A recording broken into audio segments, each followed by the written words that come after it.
Welcome to the quiet past. Tonight, we drift gently into another time, another world, where shadows stretched long across castle walls, and the silence of stone corridors whispered stories lost to time. Let your breath slow, your thoughts grow still, and the soft murmur of history carry you away. In the distance, a figure walks alone beneath the grey sky of medieval England. Her footsteps are light, but her story is heavy. She is Marguerite of Anjou, once Queen of England. Once a voice of command, now little more than a faded name on forgotten scrolls. But she was real, and so was her fall, so now, with the flicker of torchlight and the soft hush of time's passage, let us begin. Marguerite of Anjou was born in 1430 in the Duchy of Lorraine, in what is now northeastern France. Her early years were filled with courtly education and the quiet diplomacy of European nobility. She was not meant for obscurity.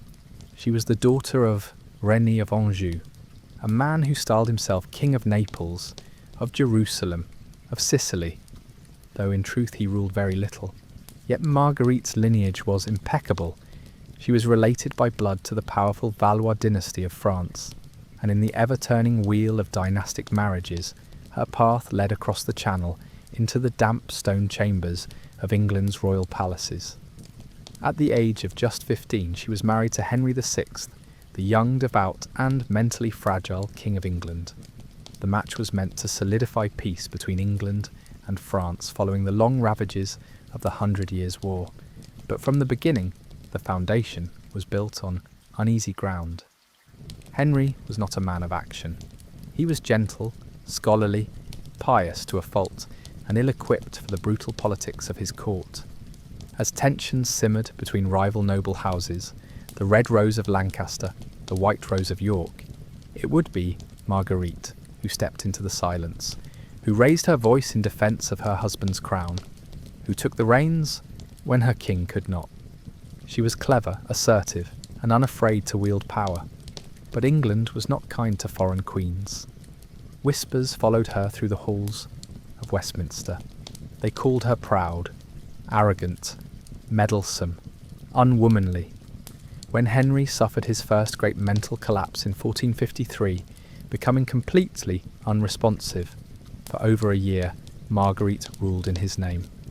That same year, she gave birth to their only son, Edward of Westminster. The boy's birth brought no peace. Instead, it deepened the fractures within the kingdom. The Duke of York, Richard Plantagenet, began to position himself as protector of the realm, gathering allies, questioning the legitimacy of the child. Whispers again, soft and sharp, that Edward was not Henry's son. As Henry's mind wavered in and out of clarity, Marguerite clung to what remained of the crown, gathering support from staunch Lancastrian nobles, raising troops, planning defences.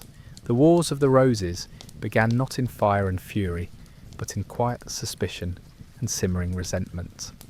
By the time swords were drawn at the First Battle of St Albans in 1455, Marguerite had already crossed an invisible threshold.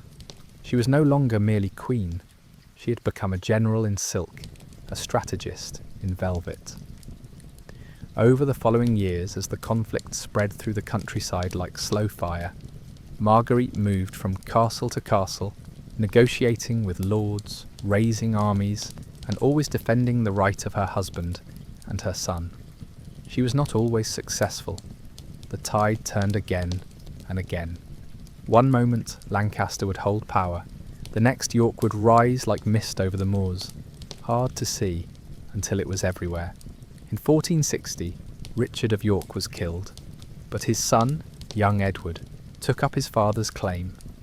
Edward of York would prove bold and brilliant in battle, and in 1461 he defeated the Lancastrians at Towton, one of the bloodiest battles ever fought on English soil. With Henry captured, Marguerite and her son fled north, eventually escaping to France. The crown was now Edward's. Marguerite, the once glorious queen, was now a fugitive, yet she did not yield. From across the Channel she plotted, aligned herself with unlikely allies, most famously Warwick the Kingmaker, who had once fought for York but turned against Edward IV in a sudden twist of allegiance. In 1470, Marguerite returned to England with French troops and Warwick's support. For a brief, flickering moment, Henry VI was restored to the throne, but the moment was short-lived. Warwick was killed. Marguerite's forces were defeated at the Battle of Tewkesbury in 1471, and it was there, in the dust and blood of that field, that her son, Edward of Westminster, was killed. He was only 17. Accounts differ on whether he died in battle or was executed afterward, but Marguerite never saw him alive again. Her reason for fighting, her only child, the last hope of the Lancastrian line, was gone. Soon after, Henry VI was murdered in the Tower of London, likely on the orders of Edward IV, and Marguerite was captured, imprisoned, silenced. For years she was held in England, stripped of power, far from the court where once she commanded attention. No longer a queen, no longer a mother, no longer even a wife. In 1476, she was ransomed by the French king and returned to her homeland. She lived quietly in Anjou, in relative poverty, supported only by a dwindling pension. No more campaigns, no more speeches, no more battles, just the soft passage of time in a corner of France where once a queen had raised armies and defied kingdoms. Marguerite of Anjou died in 1482, at the age of 52. She was buried in Angers, largely forgotten. No grand procession, no royal mourning, just a woman laid to rest, after a life spent clawing against the tides of history. And yet she mattered. Her story is one of resilience, of defiance, of sorrow and quiet strength. Tonight, as you drift towards sleep, let her memory settle gently beside you, not in glory, not in fire, but in silence, in stone, in the whisper of wind through empty halls. The queen who vanished, but never entirely disappeared. Before she was queen, before her name was tangled in rebellion and whispers of treason, before she was hunted through moors and locked away in foreign halls, Marguerite was simply a girl of the French court, born into a patchwork of minor titles and flickering claims to distant crowns. The year was 1430, and the wind in the mountains of Lorraine carried the sharp scent of pine and hearth smoke, curling into the thick stone walls of the Château de Pont-à-Mousson, where she took her first breath. Her father, René of Anjou, was more dreamer than king. He held the titles of King of Naples, King of Jerusalem, Duke of Bar, Duke of Lorraine, Count of Provence, and yet he ruled very little. His court was rich in music, books and symbols of what power should look like, but often lacked the substance to match. Still, it was a world of elegance, culture and chivalry, where Marguerite learned not only to read and write, but to speak in measured tones, to ride, to sing, and to move with grace through halls lined with fading tapestries and candlelight.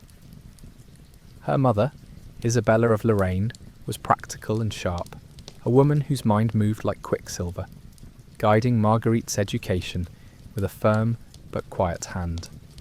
The girl grew in the soft shadow of her father's ambition, watching as envoys came and went, as letters arrived sealed in wax with grand claims and vague threats, and as her family's fortunes rose and fell like the slow swell of a tide.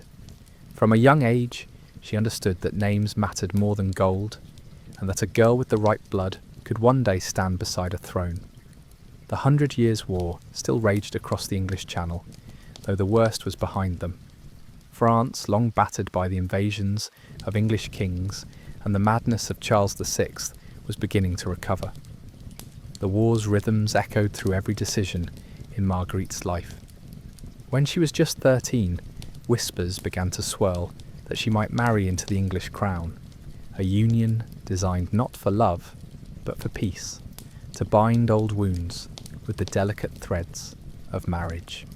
England's King Henry VI was only a few years older than her, already known for his gentleness and his deep devotion to God, but also for his troubling silences, his vague answers, his absence in moments of crisis. Still, to be a queen was to wear the burdens of nations, and Marguerite did not shrink from the weight. In 1444, at the age of 14, she was formally betrothed to Henry. The arrangements were delicate. A truce was signed. Lands in Maine were quietly ceded back to France. And Marguerite, young and bright-eyed, crossed the sea into England, a land cold and grey and unfamiliar, with a language she had not yet mastered, and custom that seemed coarse compared to the court of Anjou. Her wedding was modest, by royal standards. Henry, ever the ascetic, preferred ceremony, without spectacle, and the court reflected his temperament. Marguerite entered her new life, draped in fine cloth but surrounded by uncertain smiles and the barely hidden suspicion of English lords who saw in her not a bride, but a foreigner. Still, she was queen. She moved through halls of carved stone, learned the faces of her new countrymen, and spoke carefully at council meetings where eyes narrowed and voices dropped when she entered. It did not take long for her to understand that her position, while honoured in name, was fragile in truth. Henry's mind was already fraying at the edges. He prayed more than he ruled, deferred when he should have decided, and often stared past his ministers with a soft, blank expression that chilled even those closest to him. He was not cruel, nor erratic, but absent, too gentle for a throne built on conquest and power. So Marguerite began to speak, quietly at first, then more firmly. She advised, she planned, she watched, and the court began to shift. The Duke of Suffolk, one of her closest allies, rose in prominence, but with power came danger, and the rivalries that had simmered beneath the surface for years began to rise. The nobility was splintered between old Lancastrian loyalists and the ambitious House of York, who saw in Henry's weakness an opportunity. The Duke of York, Richard Plantagenet, had royal blood of his own and ambitions to match. He began to position himself as a reformer, a restorer of proper governance. In truth, he wanted the crown. As Henry's health declined, Marguerite's role became more pronounced. When the king slipped into a catatonic state in 1453, unable to speak or move or recognise even his own wife, it was Marguerite who acted. That same year, she gave birth to Edward, the long-awaited heir. The kingdom should have rejoiced. Instead, it seethed. Whispers spread that the child was not Henry's, that he had been conceived during the king's illness. The Duke of York hinted at these suspicions without ever stating them directly, weaving doubt into the court's fragile fabric. Marguerite responded with action. She gathered supporters among the great houses, Clifford, Somerset, Northumberland, and prepared for what she knew was coming. War. But not yet, not quite. In the hush between accusations and battles, Marguerite became a queen, not in name only, but in full force. She held council. She negotiated. She manoeuvred through a landscape littered with grudges, balancing alliances like precious glass. She was called arrogant, fierce, dangerous. She did not care. Her son must inherit. Her husband must be protected. And so, from the throne room to the battlefield, from whispered councils in candlelit chambers to the cold stone chapels where she prayed alone, Marguerite shaped her path. It was not the life she was promised as a girl in Anjou, surrounded by songs and silk, but it was hers. And in the silent shadows of Westminster, in the murmurs that echoed after she passed, the men who feared her power began to plot. For power unbalanced is power threatened, and in the stillness before the storm, the Queen waited. In the years that followed the birth of Edward, and the slow unravelling of King Henry's mind, Marguerite of Anjou lived as both queen and sentinel, watching the delicate structure of royal power creak and sway with each passing season, listening always for the distant rustle of ambition sharpening its teeth behind velvet curtains and carved wood panels. For in the silence of England's royal halls there was a tension that hung heavier than incense, thicker than fog, and no one understood this quiet menace better than the Queen herself. the court had grown brittle. The king's absence created a vacuum that nature and men hungry for power rushed to fill. Richard, Duke of York, tall, commanding, and wrapped in the confidence of noble lineage, began to step forward with a polished concern, presenting himself not as a usurper, but as a saviour of stability. He spoke of the Commonwealth, of reform, of restoring order, and though his words were cloaked in reverence for the crown, the weight of his gaze never failed to measure the throne itself. Marguerite, sharp and attuned to every shift in tone, knew well what lay behind York's careful language. She could see it in the way his allies gathered in corners after council, the way the House of Neville, through Salisbury and Warwick, circled him like hawks in patient descent. And so the Queen began to move with the same quiet purpose. Her son Edward, now a symbol as much as a boy, became her rallying point. The future of the Lancastrian line depended on his legitimacy, his safety, his eventual rule. And in the shadows of Henry's faltering presence, it fell to Marguerite to defend that path.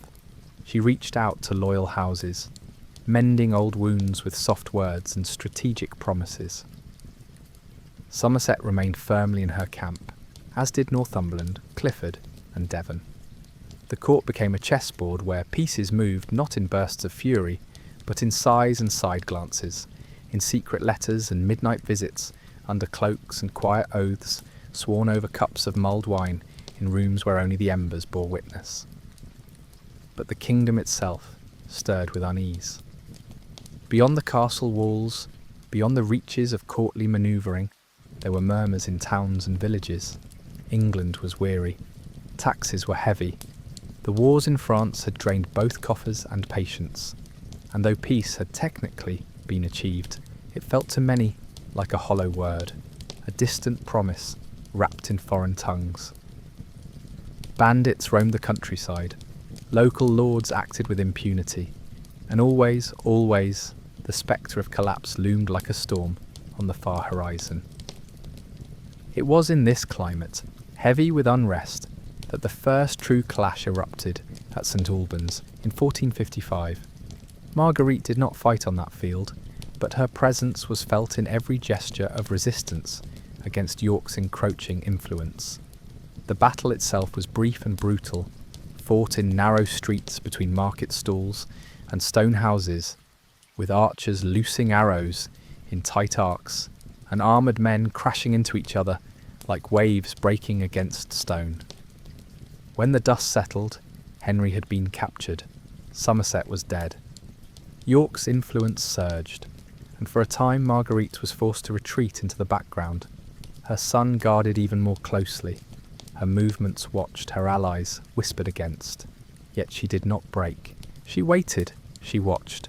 And when Henry was returned to her, when York was briefly appeased with the title of Lord Protector, Marguerite began once more to stitch together her future. She took no pleasure in blood, but she understood necessity. In the years that followed, skirmishes flared across the realm like embers catching in dry grass. Blore Heath, Ludford Bridge, Wakefield. Marguerite's hands were in the threads of many of these events, guiding loyalists, approving musters, encouraging resistance. She had become, in the eyes of her enemies, the true force behind Lancaster. It was said she ruled through fear, but more accurately, she ruled through resolve. Her reputation darkened in the telling. She was portrayed in Yorkist chronicles as a foreign interloper, a she-wolf, a schemer who corrupted her husband and endangered the kingdom. But the truth, slower and softer than legend, reveals a woman driven not by malice but by necessity, protecting a crown held together with gold leaf and fragile hope. In 1460, after York's temporary rise and subsequent exile, his return brought violence to a head. At the Battle of Wakefield, Marguerite's forces, commanded by Somerset and Clifford, struck a decisive blow. York was killed, his head placed on the gates of York City with a paper crown atop it. It was grim. It was symbolic. It was war without illusion. Yet even in this victory, the conflict only deepened. Edward of York, now leader of the Yorkists, corps swept south with fire and speed. Marguerite, with Henry and Edward of Westminster in tow, marched north. Their armies would collide again and again. At the Second Battle of St Albans in 1461, Marguerite's forces captured Henry once more, a brief moment of triumph, but it would not last. Just weeks later, on a snowy March morning at Towton, the largest and most savage battle of the wars was fought under a sky so pale it seemed to vanish into the smoke of thousands. Edward of York triumphed. Lancaster broke. Marguerite, once again, was forced to flee. She escaped with her son to Scotland, then to France, begging support from King Louis XI, promising land and influence in return for troops. She wrote letters with trembling hands.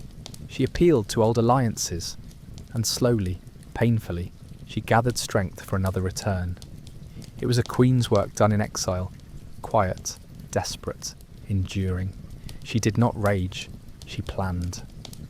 And when Warwick the Kingmaker, once York's greatest ally, turned against Edward IV due to insult and mistrust, Marguerite saw her chance.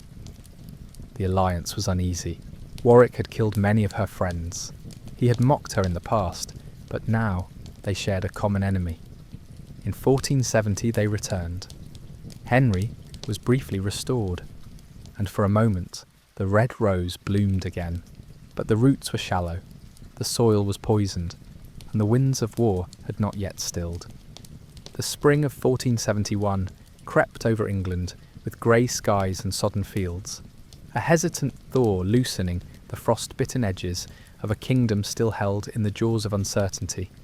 And Marguerite of Anjou, now past 40, and worn by years of exile, fear, and the weight of too many hopes turned to ash, stepped once more onto English soil, with a fleet behind her and her son beside her, eyes fixed on the rolling hills that had once echoed with her commands and courtly processions, now reduced to the haunted ruins of loyalty scattered in the wake of too many shifting banners.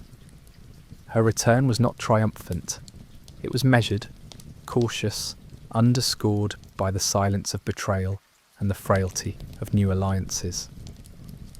She had come with Warwick, the Kingmaker, whose pride had soured into vengeance after Edward IV's insult to his influence and his family, and who now sought to restore Henry VI, not out of faith, but out of fury. Their alliance was uneasy. Warwick had once called her a serpent, had painted her as the scheming foreign queen who'd poisoned England's peace, but time, it seemed, had softened such convictions under the pressure of common enemies. Warwick had returned first, restoring Henry to the throne in a swift coup that stunned Edward IV and sent him fleeing into exile across the narrow sea. The red rose flew once again above Westminster, and Henry, dazed and ghost-like, was led from the tower, dressed in royal robes he barely seemed to recognise. But even as the crown was placed upon his head, for a second time, everyone knew where the true authority lay. It was Marguerite, still in France, still waiting, still gathering what strength she could. And by the time she arrived in April 1471, accompanied by her 17-year-old son, Edward of Westminster, it was already too late. The news came like a cold wind to the coast where she landed. Warwick was dead, slain at the Battle of Barnet just hours before her arrival. His defeat shattered any illusion of stability. The Yorkist King Edward IV had returned with startling speed and force, and now he moved like a storm through the countryside, reclaiming loyalties, silencing doubts, and hunting his enemies with a clarity born of exile. Marguerite barely had time to regroup. Her only choice was to move inland, to rally what troops remained, to make one final stand before the inevitable fall. The Queen, who had once commanded lords, with a glance now marched alongside tired men, mercenaries and loyalists, who clung more to memory than to strategy. They moved west toward Wales, hoping to join forces with Jasper Tudor, Henry VI's half-brother, and draw strength from Lancastrian strongholds. But Edward IV, sharp-eyed and relentless, cut across their path with brutal precision. He intercepted them at the River Severn, at a place called Tewkesbury. It was here, on the 4th of May, 1471, that Marguerite's long struggle met its grim conclusion. The morning of the battle was cool, the grass still damp with dew, the sky heavy with clouds that never quite broke. Marguerite, left behind with a small guard, waited in a nearby religious house, heart clenched with every distant clash, every cry carried by the wind. Her son, her pride, her only hope, led the Lancastrian line into battle. Edward of Westminster, 17 and untested, armoured and upright, the boy king in waiting, the symbol of everything she had fought for, across 2 decades of war and exile and loss. He stood across the field from another Edward, the Yorkist king, tall and commanding, resolved to crush all remaining opposition. The fighting was swift and vicious. The Lancastrians, poorly positioned and pressed between natural obstacles and enemy flanks, could not hold. Their lines buckled, men fled, some drowned in the river trying to escape, others were cut down as they ran. And in the aftermath, young Edward of Westminster was captured, or perhaps he fell in the fight, accounts differ, but by the end of the day he was dead. Some said he was brought before Edward IV and murdered in cold blood, others that he died in the rout, struck down by faceless swords. For Marguerite, the distinction mattered little. Her son was gone, her legacy broken, her purpose erased in the span of hours. When the Yorkist soldiers came for her, she did not scream. She did not resist. She was taken, silent and pale, to London. There her husband, Henry VI, still technically king, still breathing in his strange dreamlike stupor, remained imprisoned in the Tower. Days later, on the night of May 21st, Henry too was dead, murdered, likely on Edward IV's orders, his skull reportedly cracked open as he knelt in prayer, and just like that, the House of Lancaster was extinguished. Marguerite, once the commanding queen, the voice in the shadows, the fire behind the throne, was reduced to a prisoner, housed first under careful guard, then slowly allowed to fade into obscurity. She was kept in England for several years, a queen in name only, denied freedom, denied dignity. She wrote letters, restrained, pleading, precise, seeking release, seeking the return of lands, seeking any remnant of her former life. The answers came slowly. France had changed. The court of Anjou was no longer hers. Her father had died. Her lands were governed by distant relatives or absorbed by stronger lords. She was no longer a figure of importance, merely a memory, a foreign widow whose name had once been whispered with fear, now spoken only in passing. At last, in 1476, after long negotiation, King Louis XI of France agreed to ransom her. The price was high, and the reception colder than she might have once expected, but she was free. She returned to France not in triumph, but in silence, escorted by courtiers who barely remembered her glory. She took up residence in Anjou, in the soft hills of Saumur, where vineyards traced lazy paths through the countryside and the Loire rolled gently past stone bridges and weathered chapels. There Marguerite lived out her days in quiet reflection, her hair greying, her strength waning, her voice growing thinner each year. She tended her letters. She walked in the garden. She stared at the same pale sky she had once crossed with ships and hope, and a crown in her luggage. She died in 1482, alone, uncelebrated, remembered only dimly by the world she had once shaken. There was no great funeral, no mourning bells across Europe, no vigil of kings, just the quiet closing of a story few cared to retell. And yet, in the soft rustle of pages turned centuries later, in the candlelit echoes of her struggle, we find her still, not in power, not in splendour, but in silence, in memory, in the haunting legacy of a queen who would not surrender until the very last light went out. After Tewkesbury, after the slaughter, after the dust had settled over crushed grass and blood-darkened soil, Marguerite of Anjou was no longer a queen, but a captive shadow, moving through cold corridors, her footsteps muffled against stone floors. that had once echoed with her voice when she commanded lords and marshalled armies, and now those same halls, stripped of ceremony, allowed her no power, no speech, no title worth speaking. She had lost everything. Her son's heart no longer beat, her husband's breath had been stilled in the tower, and the great red banner of Lancaster had been torn down, folded away, and left to mildew in storerooms, where only the dust remembered its bold colour. Her prison was not a dungeon in the usual sense, but a comfortable confinement, guarded, constrained, suffocating in its politeness. She was kept at Wallingford Castle at first, and later at the home of Alice Chaucer, the Duchess of Suffolk, a former lady of her court, whose loyalty had bent to the prevailing wind of York. There was a strange cruelty in this arrangement, being cared for by a woman who had once curtsied to her, who now stood above her in the eyes of the crown, and yet addressed her with the same title, the same soft Your Grace, as though nothing had changed, as though the years of battle and grief had been a fever dream, and all they had left was the fragile charade of civility.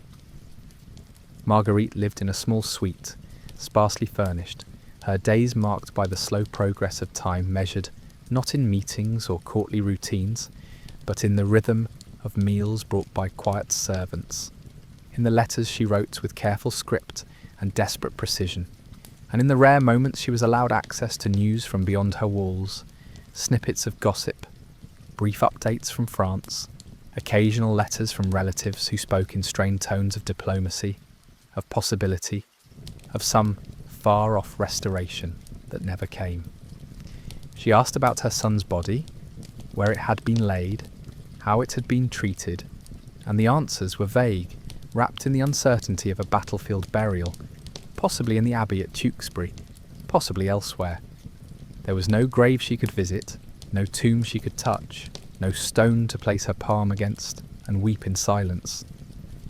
Edward of Westminster, the boy for whom she had waged war against half of England, had vanished not only from life, but from ceremony. A prince without a monument, a memory without a marker. Henry VI, too, had been taken from her without closure. His body was displayed briefly in St. Paul's Cathedral, his death reported officially as natural, though everyone knew, with a hush and a look away, that it had been otherwise. The childlike king she had married, the quiet man she had defended with unrelenting will, had died in isolation, and she was not there to close his eyes or whisper prayer into the stillness of his last breath. These losses folded inward, building a cage of grief here that no guard could have matched in strength. She stopped speaking for days at a time. She refused food some weeks, refused sleep others. She stared out of small windows that opened onto flowerless gardens or low stone walls, watching birds trace impossible paths through the sky she could not reach. There were no more strategies to write, no more allies to summon, no maps to unroll and study by candlelight. What remained was memory, looping endlessly through her mind, the gallop of hooves across muddy fields, the murmur of council meetings where voices lowered when she entered, the scrape of pen against parchment as she signed orders in the name of a kingdom now lost to her forever. And yet, even in this, she did not completely break. There was something deep within her that held, a thread of iron wrapped in velvet, the same inner force that had once enabled her to face entire councils of sneering nobles and remain upright. Chin lifted, gaze steady. It did not manifest as hope, not exactly, but rather as endurance, the refusal to vanish entirely, to be erased from the world without protest. She began writing again, letters to Louis XI, King of France, the so-called Spider King, her cousin by marriage, and a monarch known for his cold, calculating intellect. Her tone was deferential, strategic, pleading in places, firm in others. She reminded him of old alliances, of blood ties, of mutual interests. She asked in formal terms for release, for return, for a place to be, if not in honour, then at least in peace. The years stretched. Edward IV remained firmly in power, the Yorkist court growing more secure, though not without intrigue of its own. But Marguerite remained a problem. Diminished, yes, but not dead, and so long as she lived, there was a ghost of Lancaster still breathing in the dim light of her confinement. Addressed last in 1475, negotiations began to bear fruit. Louis XI, ever patient, agreed to ransom her. The price was steep, £20,000. A fortune by any measure, and one not paid all at once, but the agreement was made, and preparations began. It was not a royal procession that took her back across the Channel. There was no music, no crowds, only a quiet withdrawal, a small entourage, a ship waiting in the grey light of morning, sails barely rustling in the wind as Marguerite stepped aboard. She did not look back. France greeted her with a shrug rather than a welcome. The court had changed. The men who had once bowed low now barely noticed. The women who had once whispered of her beauty now measured her with a quiet, unkind curiosity. She was thinner now, older, her once dark hair streaked with silver, her eyes shadowed by too many sleepless nights, her voice softer than before. Not because it had grown weaker, but because the world no longer strained to hear it. Louis XI granted her a small income and a place to live, an estate in Anjou near the town of Saumur, modest but comfortable, with thick walls, quiet halls, and gardens that grew wild in the spring. Here at last, Marguerite of Anjou disappeared from the world stage. She took no more part in politics. She gave no interviews, penned no memoirs. She lived quietly, her days spent walking among old stone paths, sitting by windows as the light shifted across the floor, and tending to the memories that bloomed in her mind with greater vividness than the flowers outside. Sometimes she spoke of Edward, of the way he had once played with carved lions, of the small scar on his hand from falling in the gardens of Midlam. Sometimes she wrote verses, small lines of poetry pressed between pages no one read, and sometimes she sat for hours without moving, listening to the wind and remembering the sound of banners snapping in the air, the creak of armour, the breath of horses before a charge. In 1482, at the age of 52, Marguerite died. There was no grand announcement, no mourning bells across England or France. She was buried in the cathedral of Saint-Maurice in Angers, her tomb simple, her name carved into stone without fanfare. And yet somewhere in the quiet of history, her voice lingers, not in shouts or decrees, but in the stillness that follows them, in the weight of her silence, in the echo of her endurance. The years after Marguerite's death passed quietly, the world slipping forward without her, as it always does, indifferent to the weight of individual sorrow, unmoved by the silence that follows a once commanding voice. And in the cloisters and courtrooms of both England and France, her name faded, not in disgrace but in absence, the kind of soft vanishing that history often grants to those who lose too fully, too publicly, and too irrevocably, yet within the old stones of cathedrals and castles, where shadows gather in cold corners, and moss creeps slowly over engraved names, there remained a subtle haunting, not of spirits in the screaming sense, but of memory, embedded deep, like a breath trapped in walls, too old to remember why they tremble when the wind passes through. In Angers, where her tomb lay beneath the dim hush of St. Maurice Cathedral, the candles flickered no brighter for her than for any other buried noble, and yet there were those who paused before her name, carved in steady Latin, and wondered at the story behind it, for Anjou had known her once, known her as a child, in velvet slippers, moving through wide stone corridors, as a girl with questions pressed between French and English lessons, as a daughter of claim and ambition, before the battles, before the blood, before the long years of loss, twisted her into something both softer and sharper than she had been. In England, her name was scarcely spoken. Edward IV had died just months after her own passing, and with his death came new struggles, new betrayals, a rising tide of Tudor ambition washing over the remnants of York and Lancaster alike, And so her legacy, caught between these two great houses and ultimately belonging to neither, was left adrift in the margins of chronicles. Reduced to titles, Queen Consort, Mother of Edward, Wife of Henry, her actions summarised, her motivations simplified, her image shaped more by those who feared her than those who knew her. The chroniclers of her time, mostly male, mostly Yorkist, painted her in shades of coldness and excess, describing her as overly proud, a foreign influence, a woman too ready for war, too assertive for comfort, too bold in a world that preferred its queen to sit quietly beside the throne and smile without speaking. But beneath those accusations, in the spaces between ink and judgment, lies a different portrait, one of relentless determination, shaped by necessity, a woman asked to be queen in a kingdom spiralling towards civil war, whose husband's mind vanished just as their dynasty was questioned, and who found herself holding not just her own life together, but the fragile body of a crown cracking from within.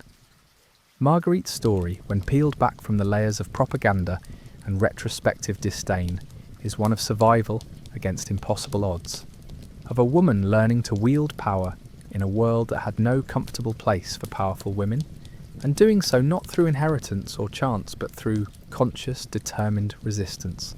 She had not been born with England at her feet. She had been sent there, a teenager wrapped in silk and diplomatic promises, and upon arrival had discovered a husband lost in piety and passivity, a court riddled with faction and resentment, and a population suspicious of anything French. Her rise was not graceful. It was sharp, cautious, reactive. She moved like someone constantly stepping across thin ice, never sure when it would crack beneath her, always listening, always calculating, and even as she built alliances, gathered armies, delivered speeches with quiet fire, she was still a woman in a man's war, still dismissed, still painted with the brush of unnatural ambition. And yet, had she done nothing, had she sat meekly by while Yorkist claims sharpened into swords, history would have found her lacking all the same. Her legacy is tangled in contradiction. To some she is a villain, a warmonger, the instigator of chaos, and to others she is a tragic figure, a mother whose every action was driven by the desire to protect her child's future, to secure what she believed was rightfully his. And then there are those who see her simply as a symbol of how history punishes women who do not stay silent, how it rewards meekness with oblivion and boldness with slander. But Margaret, like all real people, was more complex than her echoes.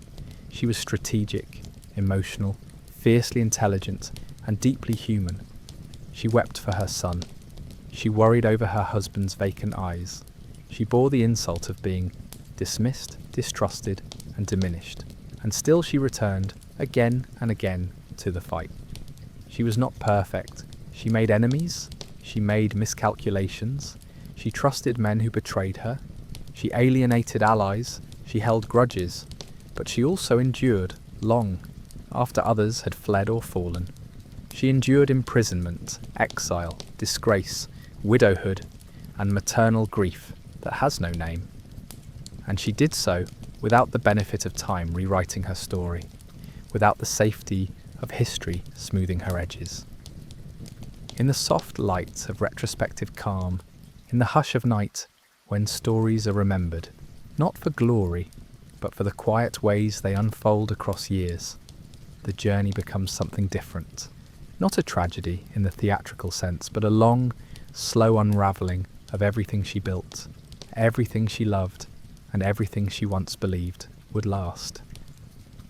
Today, few speak of her. Her name appears in textbooks, sometimes footnoted, sometimes maligned, rarely centred. Popular imagination skips over her, leaping from Henry V's conquests to the Tudor rise, from Agincourt to Bosworth, skipping the painful, messy chapters in between. But those chapters were real, and they belonged to her. The cold nights before battle, the hurried letters scratched in candlelight, the sound of her son's laughter echoing through castle halls, before it was lost forever.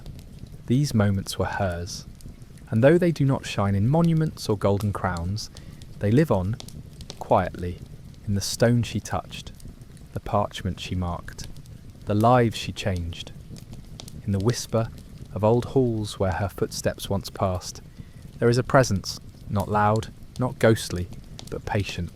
A queen who vanished, yes, but not completely, not forever, not to those who remember to look beyond the noise of conquest, into the silence that follows. For it is in that silence that Marguerite of Anjou remains.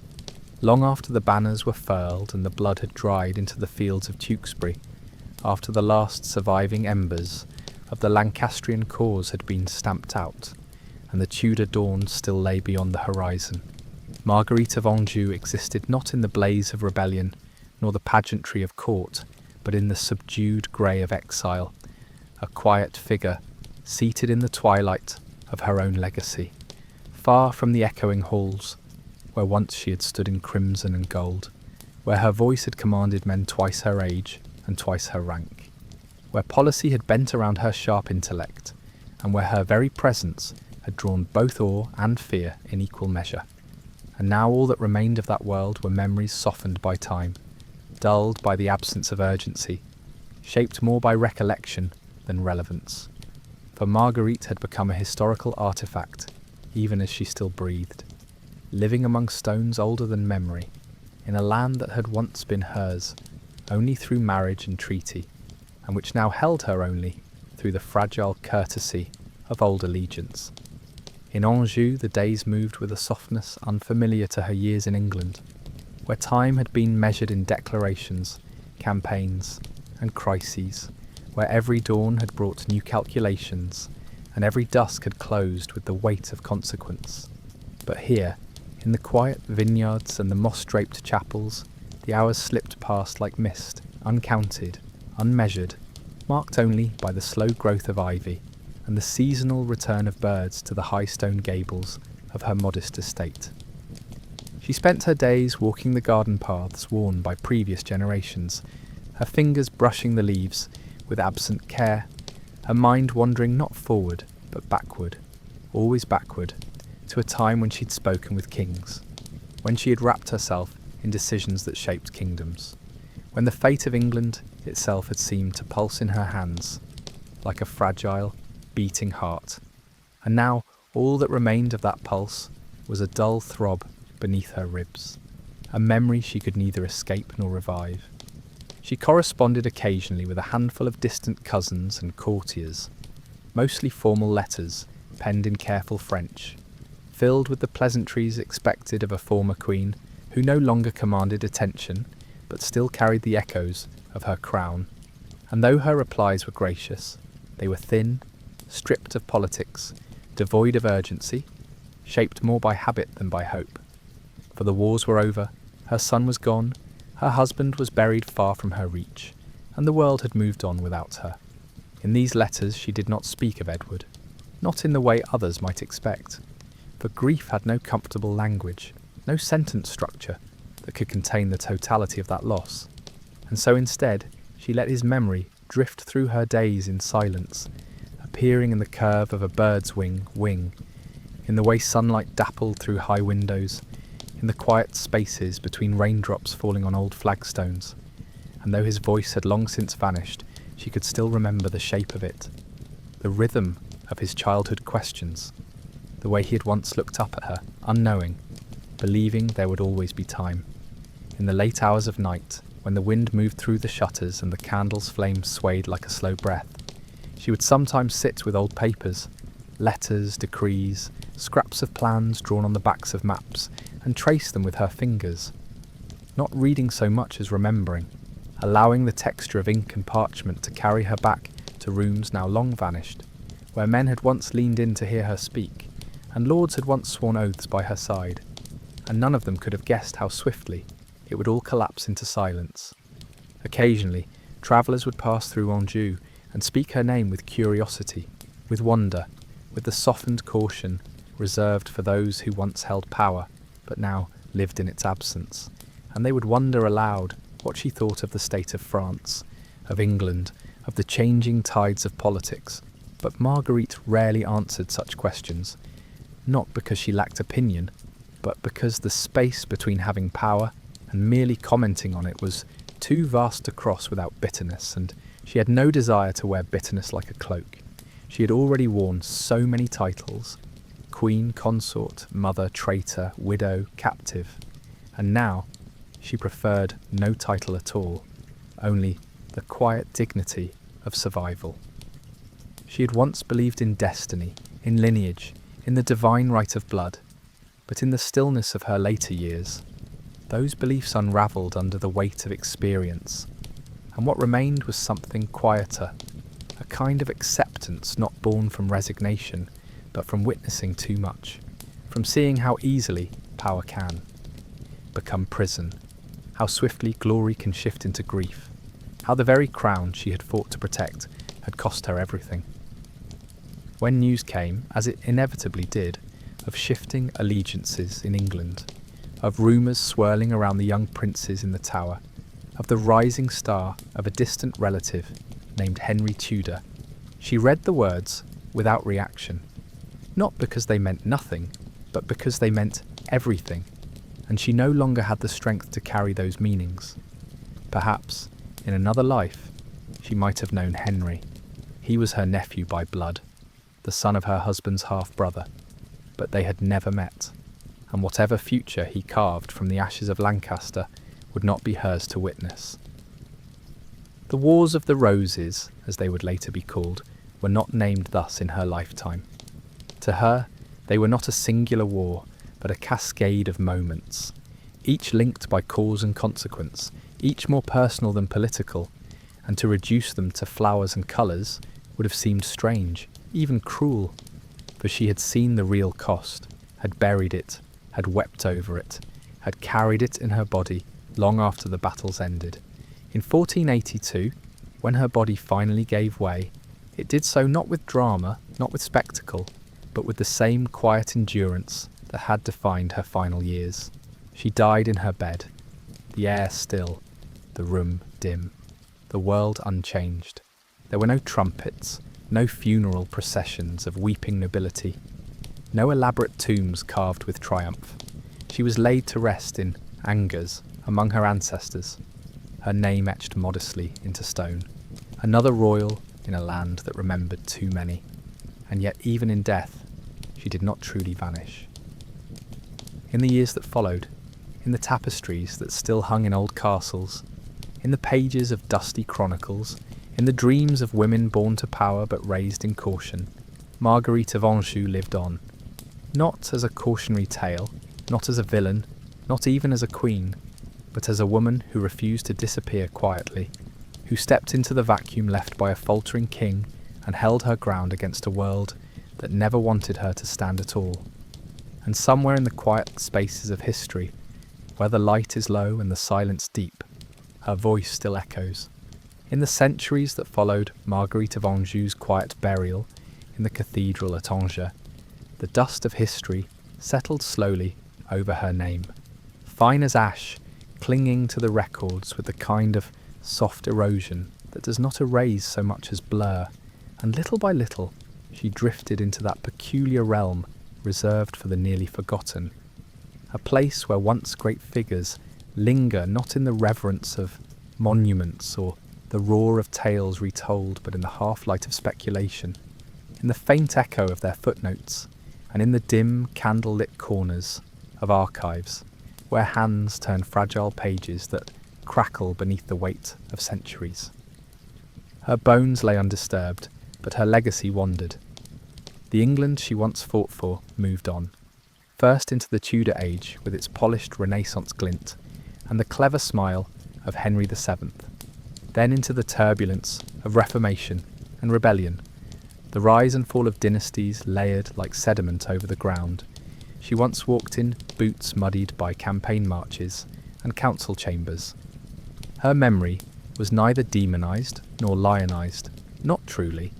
She simply became background, a figure of minor consequence in a conflict recast as romantic, with white roses and red roses simplified into symbols, a civil war neatly summarised for school books, with her name appearing only as the French Queen, the foreign wife, the one who brought war.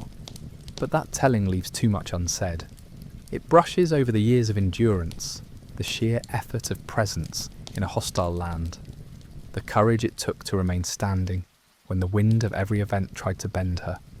Even her enemies had once feared her resolve, had called her fierce, unrelenting, a she-wolf of France, and yet history reduced her to a whisper. For it is often the fate of women who lead not in triumph, but in tragedy, to be slowly swept aside, their strength interpreted as menace, their choices filtered through the discomfort they cause, their stories told through the words of men who found them inconvenient. In the back rooms of castles turned museums, visitors might glance at portraits of the era and pass her likeness without pause, if they see it at all. Most official portraits of her were painted long after her death, imagined faces rather than recorded ones, features softened by time, given the stylized serenity of a figure who once shook kingdoms. No painter captured the strain around her eyes during exile, the fierce line of her jaw during council, the way she held herself still when hearing news of another ally lost, another city fallen, another betrayal buried beneath formal language. Those truths lived only in the quiet of her own body, in the ache of sleepless nights, in the ghost of her son's last words, if he had time to speak any, and in the silence of her final years, spent among gardens and stones.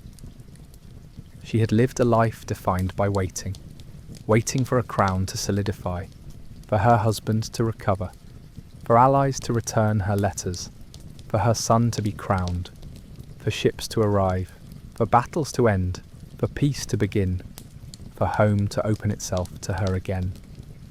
Waiting and watching, always watching, from balconies, from hilltops, from behind veils and windows, and it is this quiet endurance that should shape her legacy. Not the violence that surrounded her, but the stillness she cultivated within it, the long arc of patience amid chaos. In many ways, her story was not unique. Europe's noble houses were full of women like her, clever, determined, deeply aware of their political reality, yet few of them were remembered. Those who bore sons who became kings were often remembered only as vessels. Those who failed to produce heirs were often pitied or blamed, and those who dared to lead, to speak, to fight, to push back against the men who underestimated them, were often left behind in the archives. Marguerite did not vanish because she lost. She vanished because she refused to lose quietly. And perhaps that is the cruelest part of her memory's erosion, that the very qualities which made her remarkable became the reason she was pushed to the margins of the narrative. A king's madness might be recorded with reverence, a prince's death with solemnity, a lord's betrayal with dramatic flair, but a queen's resistance, if too sustained, too sharp, too unapologetic, would be seen not as devotion, but as disruption. Still, there were those who remembered, not in the great histories perhaps, but in the side stories, the whispered recollections passed down. In certain circles, the scholars who found themselves drawn to her, not for the sake of revisionist heroism, but for the need to understand how someone so central could be treated as peripheral. In the soft-lit libraries of French universities, her name appears in marginalia, her letters quoted for their eloquence and force, her strategies dissected with care. In some retellings, she even re-emerges as a symbol, not of failure, but of resistance, a figure whose insistence on acting, on deciding, on stepping forward, was itself a radical act in a time that would have preferred she remain ornamental. Her bones rest still in Angers, beneath a cathedral that has seen countless masses and quiet footfalls, and though no grand tomb rises above her, though no royal cult surrounds her memory, the earth remembers. It always does. The air still moves through the carved archways, and in the hush between bells, there is space enough for her story to return. Not loudly, not with triumph, but with the soft certainty that even those who vanish can still shape the silence they leave behind. She was not beloved by all. She was not saintly, nor flawless. She was human in the deepest sense, resilient, angry, loyal, afraid, driven, exhausted, and it is in that humanity that her legacy becomes most powerful. Not as a queen lost to time, but as a woman who walked into history's storm and refused to close her eyes. She saw everything. She remembered everything, and though time moved on, it could not quite carry her away. Marguerite, daughter of René, Queen of England by marriage, mother of a prince whose bones now lay nameless beneath the churned soil of a battlefield, carried more titles in her lifetime than most could bear, and yet in her final years and in the long centuries that followed, what remained of those titles was not the power they once signified, but the weight they left behind. A dense accumulation of expectation, grief, ambition, and failure that clung not only to her memory, but to her name itself. That name which had once been spoken with reverence and disdain in equal measure across the courts of Europe. That name which appeared at the head of treaties and war decrees and secret letters passed hand to hand beneath torchlight. That name which echoed across fields where men died with her son's banner held aloft.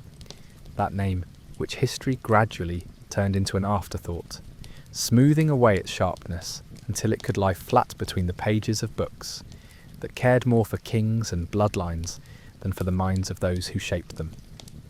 To carry the name Marguerite of Anjou was to carry the shadow of the crown she defended and the deep scar of the crown she lost.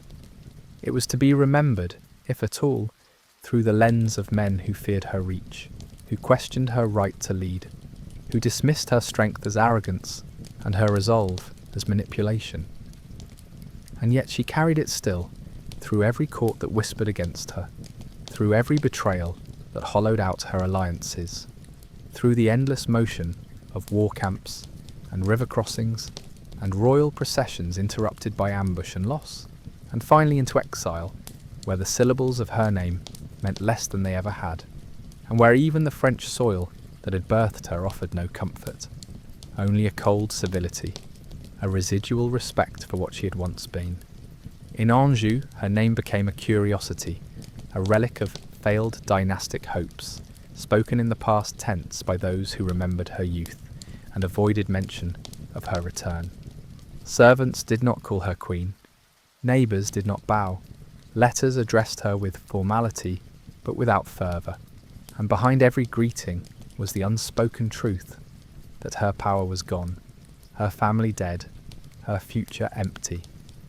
Still, she signed her name, as she always had, carefully, elegantly, with the practised hand of a woman who had once known her script would shape outcomes, not just pages.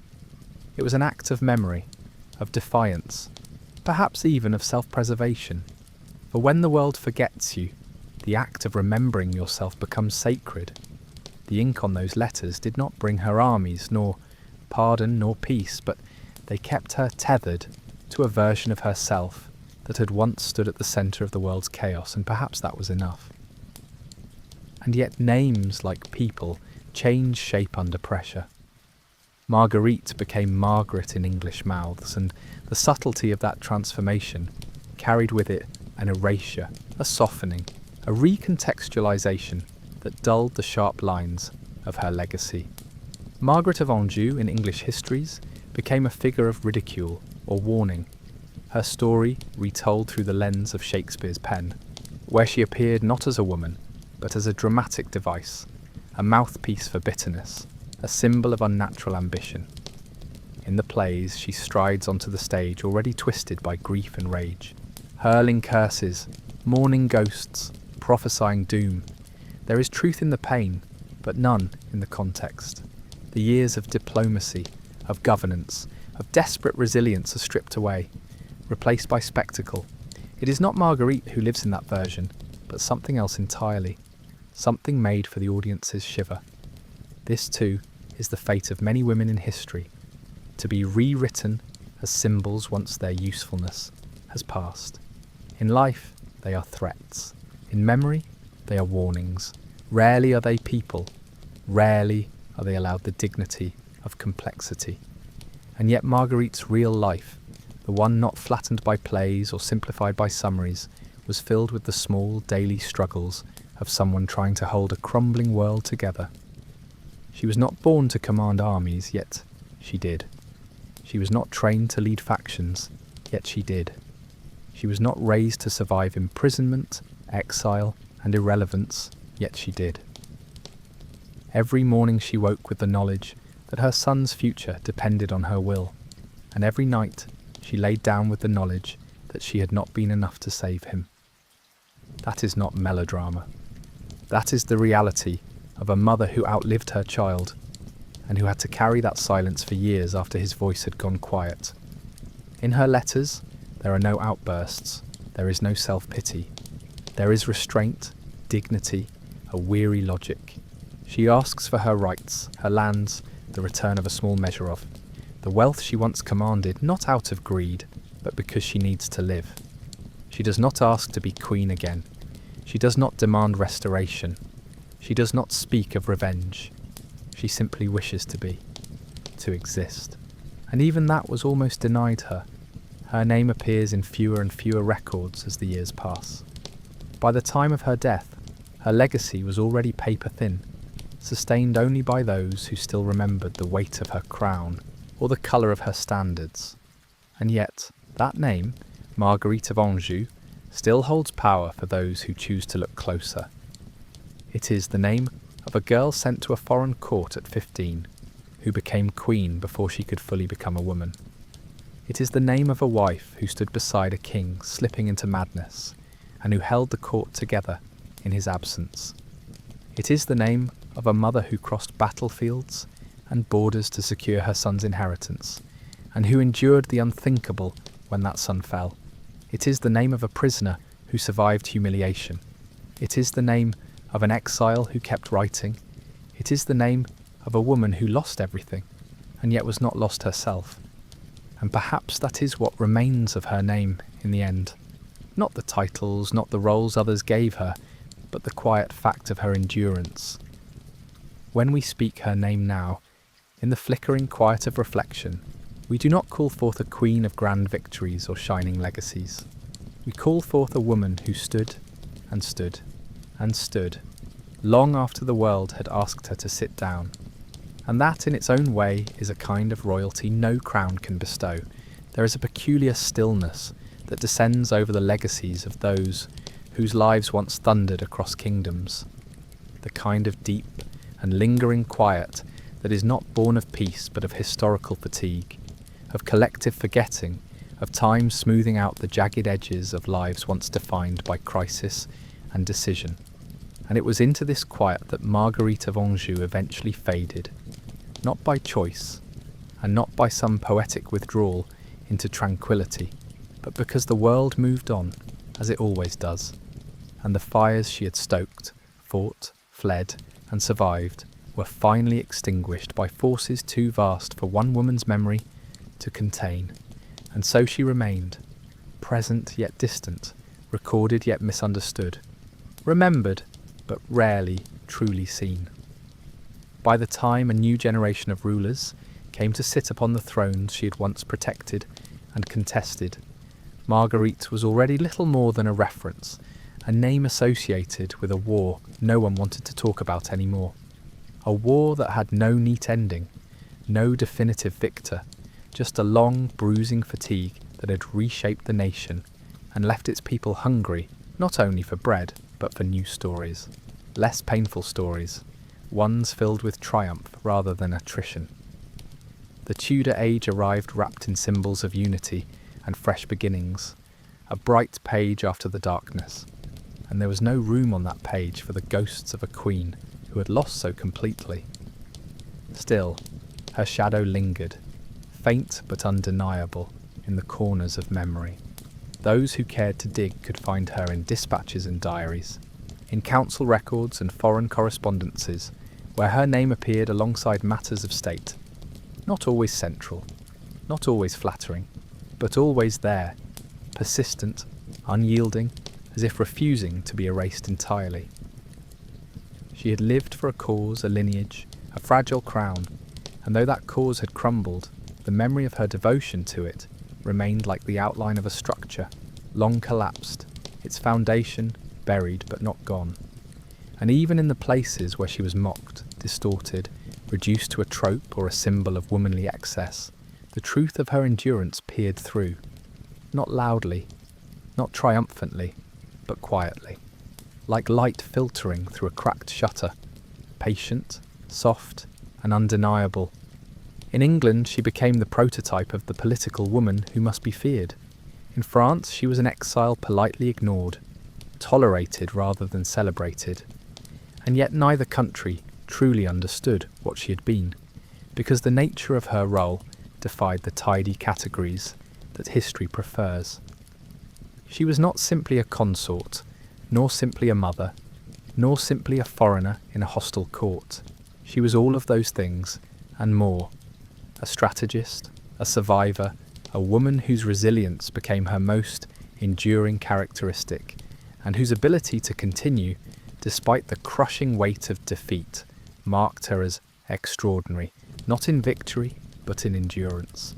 In the decades after her death, poets and playwrights mined the wars of the roses for inspiration, reshaping the tangled threads of politics and blood into dramas suited for stage and court entertainment. Marguerite was there too, of course, sometimes called Margaret, sometimes barely named at all, but present as a spectral figure of wrath, of grief, of fury. Shakespeare's version of her, like so many retellings, was less a person than a storm. Haunting, ominous, powerful, in the way that suffering often is, but not reflective of the woman who had walked through years of exhaustion, who had written letters with calm precision, who had made hard decisions in candlelit rooms, with the future balanced precariously on every sentence. The playwright's Marguerite was a ghost before she had ever died. The real Marguerite, however, had lived every moment of her downfall, had breathed the cold air of defeat, had walked through the thorns of exile, had waited in vain for ships that would never arrive, had held her son's hand long before she lost him to the brutality of dynastic war. She had felt everything, not as a figure of tragedy, but as a woman who still had to eat, sleep, breathe, and think, long after the world had stopped listening. There is something almost more human, more profound in that quiet, extended survival than in any dramatic climax. It is not the flash of battle or the rise and fall of armies that defines her, but the way she continued when all of it was over, how she walked through the days of being forgotten, how she lived not as a relic, but as a person with memories no one wanted to hear anymore. In that long silence, in those years spent away from England, away from power, away from the titles that once curled around her name, like ribbons, Marguerite found a different kind of strength, not rooted in ambition or authority, but in the sheer discipline of remaining, of not crumbling entirely, of staying intact in mind and spirit, even when the world had already decided she was finished. And perhaps this is why her story, when told properly, is not only instructive, but oddly comforting. Because history so often favours the conquerors, the loud voices, the clean endings, the victories carved in stone. And yet here is a woman whose significance lies not in her triumph, but in her tenacity, in the long, hard stretch of time, where she had to wake up every day and face the empty space where her son should have been. The lost letters, the unanswered pleas, the reminders that the world had moved on without her. And still she kept going. Still she walked the garden paths. Still she tended to what small duties remained. Still she remembered.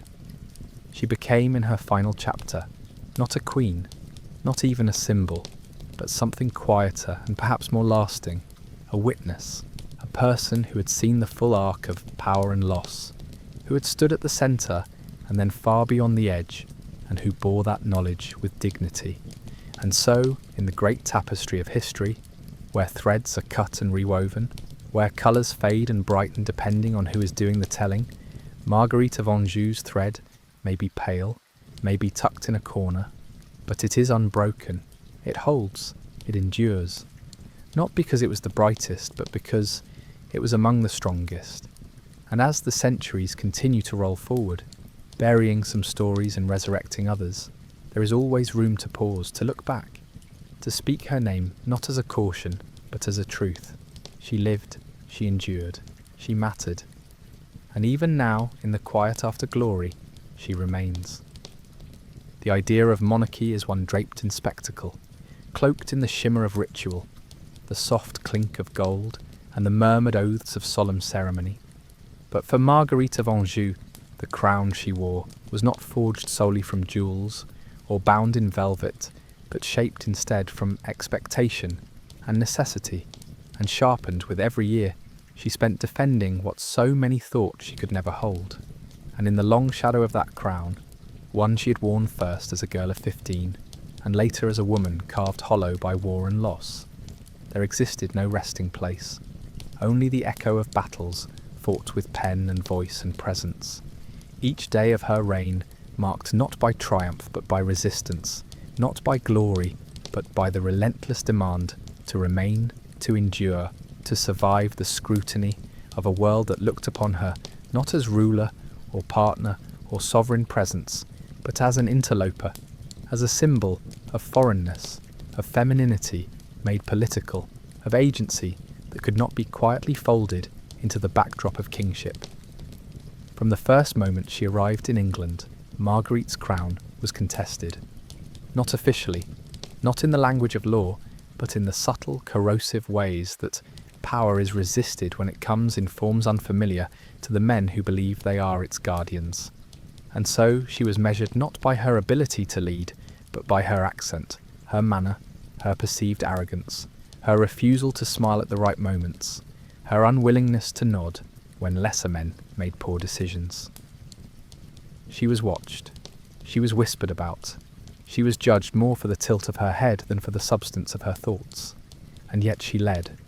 She ruled, not in name but in function, holding together a crumbling court as Henry's mind slipped further from reach, as factions rose like smoke around her, as England began to tremble under the weight of its own dynastic confusion.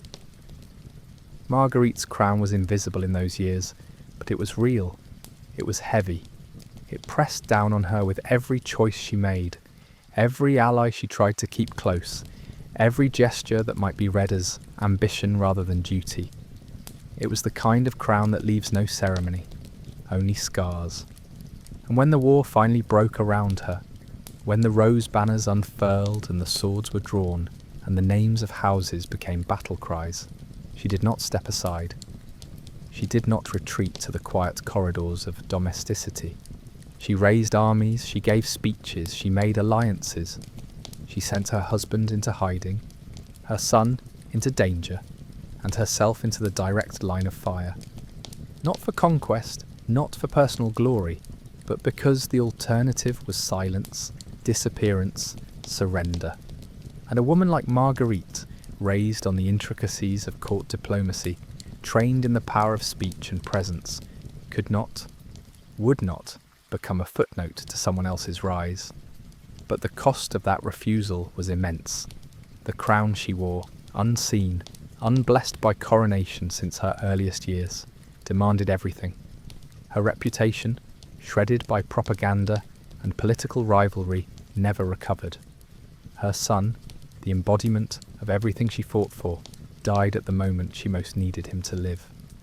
Her husband, so long a symbol of fragile legitimacy, was extinguished in a tower, with no warning, no mourning, no justice. Her supporters dwindled, her enemies multiplied, and the crown, still resting in the hollow space where memory and duty intersected, grew heavier, until at last she had to set it down, not because she wished to, but because there was nothing left to hold it for. Exile stripped her of titles, of resources, of the rhythms that once defined her days, and yet even then she was still marked by the shape the crown had left on her.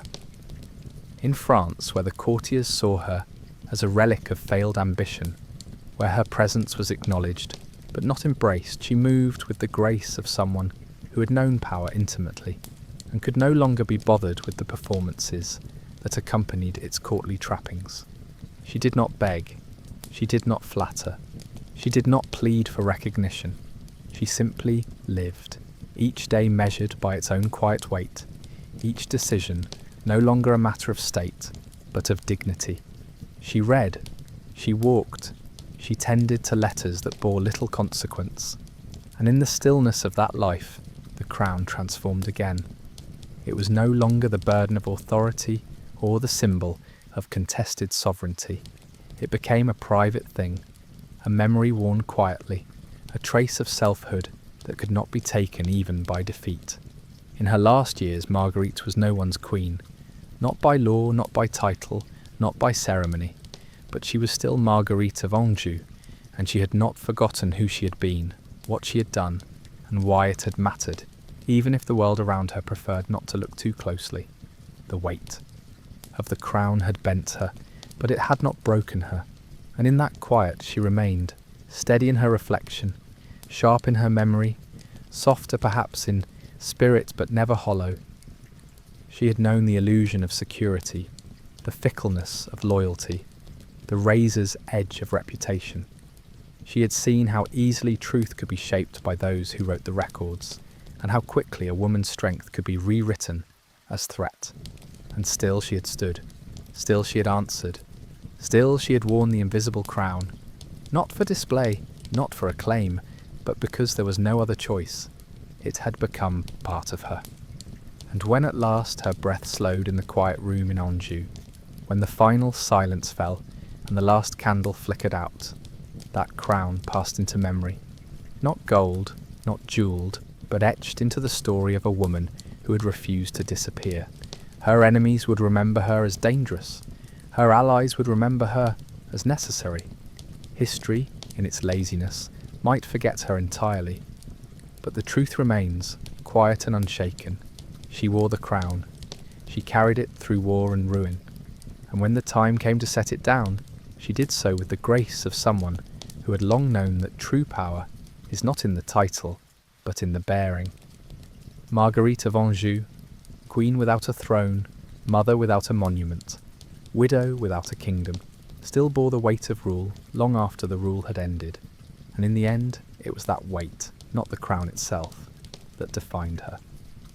There is a certain type of legacy that does not shout, does not demand monuments, does not thunder across textbooks or wave brightly from the banners of nations, but instead lies quiet and patient beneath the surface of things, in the low places of memory, in the half-remembered verses, in the corners of manuscripts and the backs of forgotten portraits. And this was the legacy left by Marguerite of Anjou, not one etched in stone or echoed by royal lineage, but one left in softer ways, in the footprints worn into castle floors by restless pacing, in the faint scent of parchment sealed with wax, in the quiet places where decisions once whispered in the dark had rippled into war and then into silence, for she was a figure who had moved history not by decree alone, but by presence, by insistence, by remaining when all forces around her pushed for disappearance. To trace her footsteps now is to walk a trail grown over with time, to follow paths through ruins where ivy climbs over archways that once held her shadow, to pass through gardens where nothing remembers the queen who once knelt to pray between battles, to wander through cathedrals where her name is not inscribed on any pillar, but where the walls still remember her footsteps in their own way, not as echo, but as gravity, the soft pull of someone who once stood at the heart of too many storms. The castle she once inhabited, Westminster, Windsor, Kenilworth, and so many others, have been repurposed, rebuilt, or reduced to hush tourist destinations, and the rooms she occupied are no longer hers. Their walls repainted, their floors polished, their doors opened, not for strategy but for storytelling. And yet if you listen long enough in the quiet, you might still feel her there. Not as a ghost in the spectral sense, but as a resonance, the kind of vibration that lingers when someone once burned with such intensity that even time could not completely erase her. In the pages of the past, her name appears often enough to be acknowledged, but rarely enough to be understood.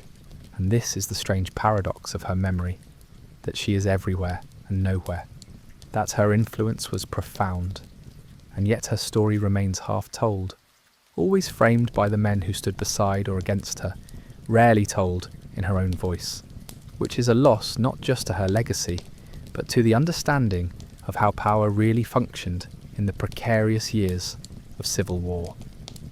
For Marguerite was not merely adjacent to power, not simply its consort or ornament. She was its executor, its defender, its embodiment in times when others stepped back. And though history often prefers its queens to be quiet, pliant, ornamental, she was none of those things, and that refusal to fit the mould is perhaps the truest reason her footprints faded more than they should have. Even in France, where her blood ran deeper and her name had once been spoken with pride, she did not linger in the national story. The memory of her was too complex, too wrapped in failure, in English politics, in wars that did not benefit France directly, and so her exile home became more of a quiet withdrawal than a return. And even there her steps faded into the quiet of vineyards and parish gardens, her presence no longer disruptive, no longer dangerous, no longer central, but those who came after her, the women who watched and learned, and eventually moved through their own courts with their own careful strategies, may have remembered, even if they could not say so directly, for there is a lineage of persistence that does not show up on family trees. One passed instead through gesture and defiance, through the memory of standing upright in the face of dismissal. And in that lineage, Marguerite of Anjou lives on more truthfully than in any scroll or statue. And then there is the curious thread of Tudor legitimacy, born from the same roots she once fought to preserve, Lancaster, though twisted by time and reshaped by necessity. Henry Tudor, the future Henry VII, whose rise would finally end the Wars of the Roses and begin a new royal age, carried in his blood the remnants of the house Marguerite had fought for, and though he never knew her, never spoke her name in reverence or curse, his ascent was nonetheless paved in part by her refusal to surrender when surrender seemed all that remained. She had held the line as long as she could, not knowing what would come after, and though her line ended with her son, the house she shielded found a new form, a new face, a new path forward, and perhaps, in the long arc of history, that too is part of her legacy, another quiet footprint in the dust. In modern retellings, her story is sometimes revived, but always tentatively, as though unsure how to place her. Was she a villain, a tragic mother, a political mastermind, a failure, a survivor? The truth is she was all of these things and none of them, because real people do not fit into single roles, and history, for all its love of categories, cannot contain the fullness of a life lived so intensely, so fearfully, so stubbornly, so publicly and privately at once. To revisit Marguerite of Anjou is not to reclaim a forgotten heroine, not entirely, but to restore a balance, to acknowledge the cost of the wars that shaped England, and the toll those wars took on the women who were forced to hold the broken pieces together.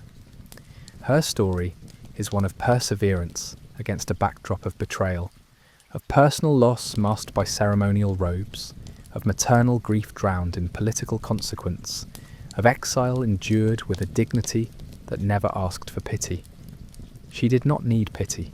She needed to be remembered, not as a failure, but as a figure who moved forward every time she was told to stop, who spoke when silence was expected, who stood when it would have been easier to sit, and who left behind her a trail of worn stone and bent quills and whispered alliances that no one else could have arranged. Those are the footprints worth following. Not the myth, not the stage version, not the caricature drawn by her enemies, or even the sanitized sketches drawn centuries later. The real footprints, made by boots that had crossed fields soaked in frost and blood, by hands that had gripped parchment and sword with equal determination, by a voice that had once calmed a frightened court, and later cried for her only child in a place no courtiers would ever see. She was a queen, yes, but more than that, she was a human being whose footsteps mattered, and though they are harder to find now, Though dust and time have obscured the path, they are still there, waiting to be noticed. There are threads in history that never reach their intended end, that begin in ceremony and promise and potential only to fray, to twist, to unravel slowly across the fabric of time.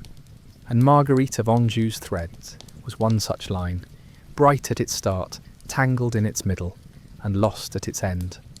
A life meant for the woven elegance of royal continuity, instead pulled into the jagged tangle of civil war, of failed alliances, of desperate decisions made in cold rooms lit by uncertain candlelight.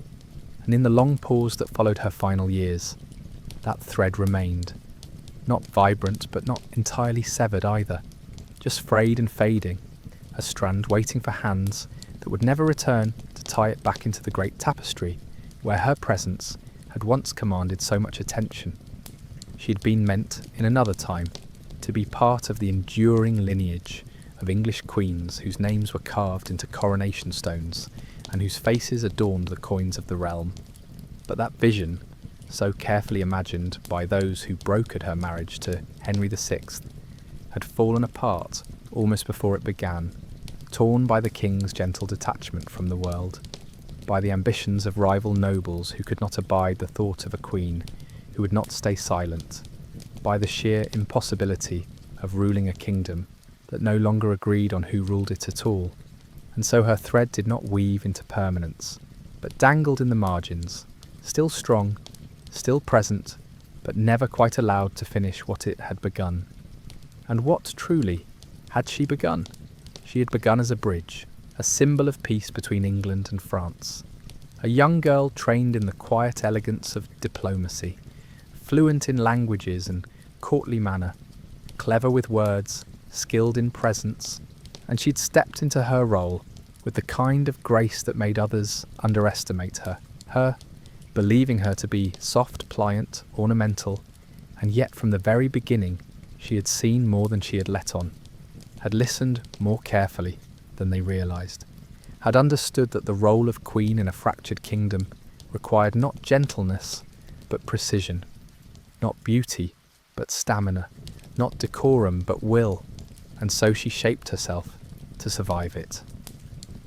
She had begun a resistance, not only to York but to expectation itself, a refusal to become the quiet shadow behind a failing king, a refusal to relinquish agency just because the men around her did not believe she should have it. And in doing so, she sparked not only fear but admiration, from those few who could see the strength behind the silks, who understood that she was not driven by ambition for its own sake, but by loyalty to a family, to a future, to a version of England that she believed was slipping away too quickly.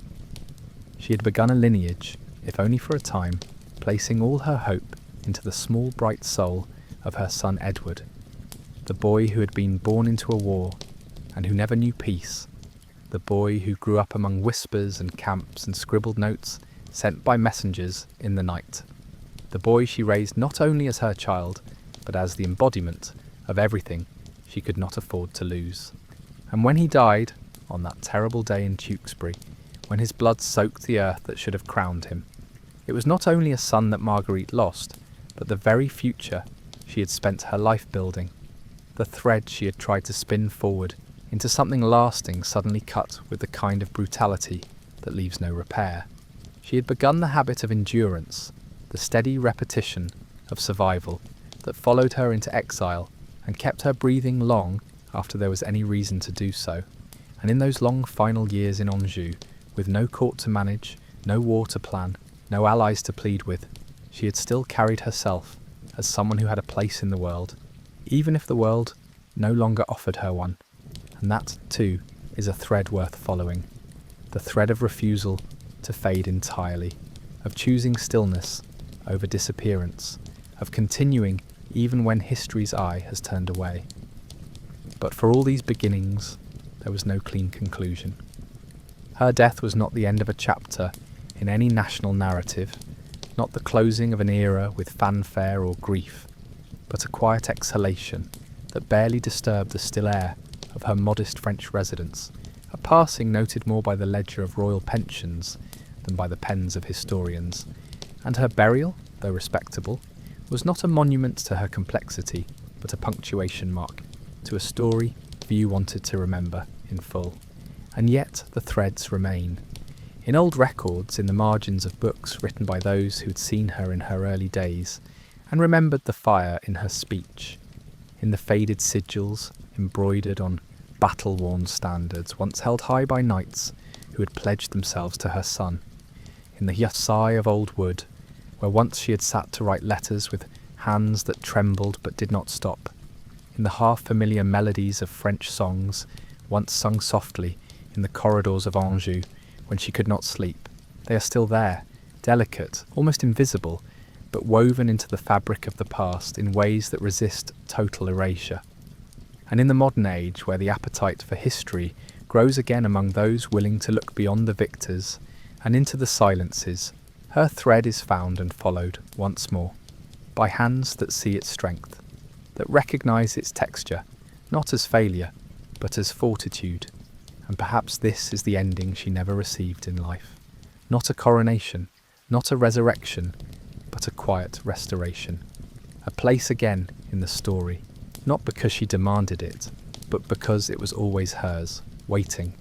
So let the thread remain, not tied off or buried, but carried forward softly, carefully, into each retelling, each pause in the narrative, where we might remember that history is not only shaped by those who win, but by those who endure, by those who lose, and still keep walking, who vanish from view but not from consequence. And in that walking, in that persistence, Marguerite of Anjou left us more than a record. She left us a path. And though we must strain to see it, and though time has tried to hide it, it is still there, unspun but unbroken. To be a queen is to wear the expectations of a nation, like a second skin, to be draped not just in fabric and jewels, but in meaning, to become, willingly or not, a symbol for what the people believe they are or wish to be, or fear they might become. And for Marguerite of Anjou, that burden began the moment she stepped off the ship that carried her from the soft hills and vine-covered estates of Lorraine to the cold, damp shores of England, where the mist clung low to the ground and the language sounded like broken stone.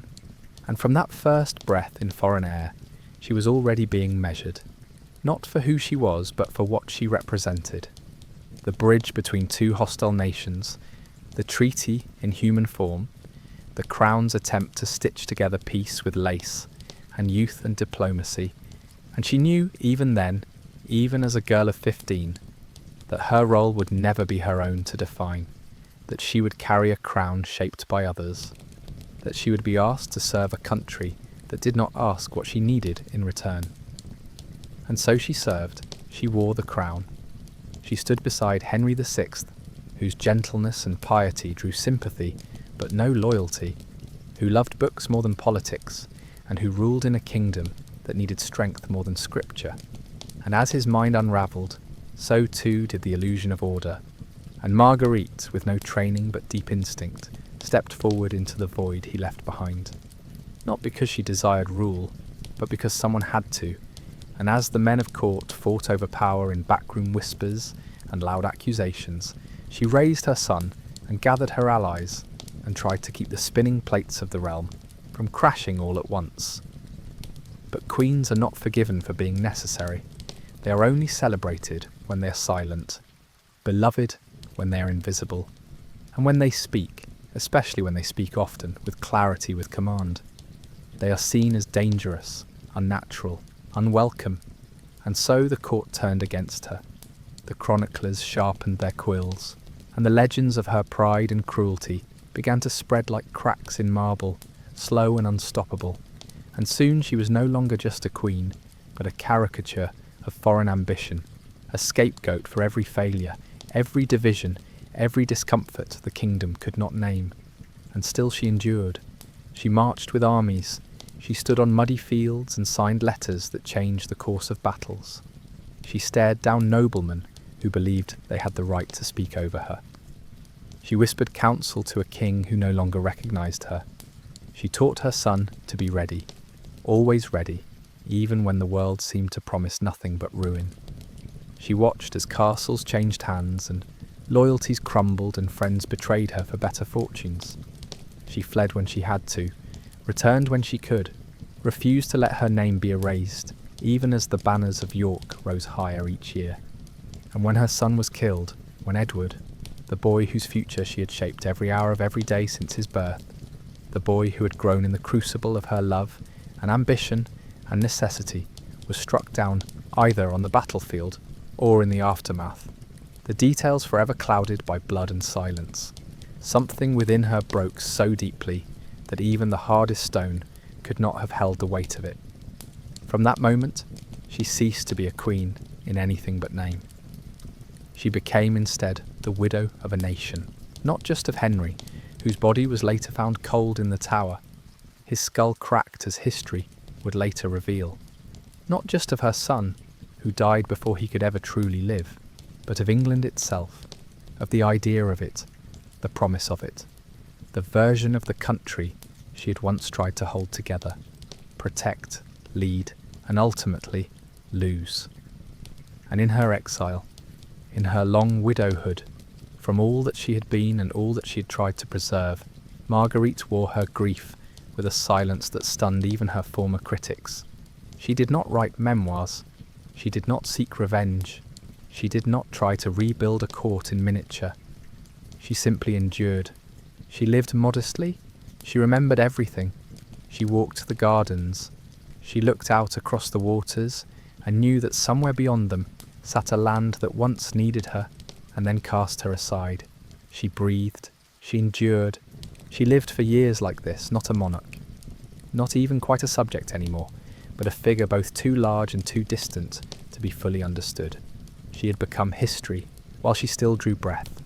And in that strange in-between space, she learned what it meant to be remembered incorrectly, to be judged for surviving, to be punished for trying. And in that stillness, there was a kind of freedom too. No more court rituals, no more letters signed with borrowed authority, no more need to please those who had never wanted her. She could be at last herself, not the French girl, not the foreign queen, not the ambitious woman, not the symbol of resistance, not the mother of a lost dynasty, but Marguerite, daughter of René and Isabella, born beneath the soft bells of a French church in a simpler time, when the world had not yet asked so much of her. And though she died without fanfare, without legacy in the usual sense, she left behind something more durable than public mourning. She left behind the memory of someone who did not quit, someone who did not step aside just because it would have been easier, someone who bore the grief of a lifetime and still rose each day to meet the light. And so, the widowhood of Marguerite was not only a personal exile, it was a long, quiet lesson for those who came after her, a warning to those who believed that power could only be wielded through birthright or blade, a reminder that the hardest crown to wear is the one no one gives you but that you choose to carry anyway. In this way, she remains, not in portraits hung in gilded halls, not in the pages of romantic plays, not even in the shrines of monarchs who came after, but in the silence left behind by those who endured more than their story allowed, in the still breath of those who chose to live on without a throne, without a son, without applause. And so we come to the end of her story, not with a grand finale or royal procession, not with a statue unveiled or bells rung in mourning, but with the same silence that surrounded her in her final years, the soft, steady stillness that followed her footsteps through the old stone cloisters of Anjou, where the gardens grew over time, and no one asked any more what had once been lost. For Marguerite of Anjou was not given the luxury of legacy in the traditional sense. She was not enshrined in verse or gilded with praise, but her absence echoes in places where her name was once spoken with reverence and fear, where her voice had once shaped the fate of nations. And even though the wars she fought became someone else's history, and the crown she protected was passed down through hands that never knew her, she remains, quietly, in the folds of time, in the breath between chapters, in the silent spaces history forgets to fill. The world that erased her was one that did not know how to carry the weight of a woman who did not yield, who ruled not through claim but through necessity, who moved across battlefields, not for conquest but for survival, for duty, for the fragile hope that something she loved might still be saved, and when it wasn't, when every fight led to another loss, when every letter sent brought no reply, when every castle once called hers flew another banner, she did not vanish out of despair, but out of inevitability, like a candle burning all the way down to the base, leaving behind only the scent of smoke and the impression of light. In life, Marguerite was watched, scrutinised, written about by men who feared her, judged by chroniclers who resented her strength, flattened by playwrights who needed a villain or a ghost more than a human being. And yet she endured beyond their pens, not because her victories were great, but because her endurance was, because she stood when she was told to kneel, spoke when she was told to smile, acted when she was told to wait, and all of it not for herself, not truly, but for others, for a husband who could not lead, for a son whose future she stitched together with every move she made, for a kingdom that never quite wanted her, but always needed her more than it admitted. And when those duties were stripped away, when the king died alone, and the prince bled into the soil of Tewkesbury, and the red rose was trampled beneath the white, she did not collapse, she did not curse the heavens, she did not rage in ways that would satisfy history's hunger for melodrama. She withdrew slowly, withered gently, moved into the long, cool shadow of her own life, and there she sat. Not in grandeur, but in quiet, with all the weight of what had passed pressing down on her chest, like a stone no one else could see. She knew, in those final years, that her name had become a whisper, that her story had been rewritten without her, and yet she never sought to correct it, never tried to revise the record, never pushed herself forward again into the realm of power. And maybe that too was a kind of strength, the strength to let go without bitterness, to let history do what it would, while she tended to her own fading light. She had outlived them all. Husband, son, enemies, allies, and that too was a kind of lonely triumph. And in the end, when her body gave into time, there were no royal obsequies, no mourning banners flown across two kingdoms, only the soft toll of a bell in a French cathedral, and the quiet procession of a woman being laid to rest by hands, who had never seen her in a crown, and yet who carried her gently, all the same. Her tomb, modest and unadorned, still stands in Angers, not a shrine but a marker, a quiet stone resting in the cool air beneath a high-vaulted ceiling, where the wind moves softly through the nave, and the flicker of candles plays shadows across her name. No court visits it, no historians linger too long beside it, but it is there, solid, waiting, the final chapter of a life lived loudly and ended quietly, a life that did not ask for remembrance, but perhaps deserves it all the more, because it did not.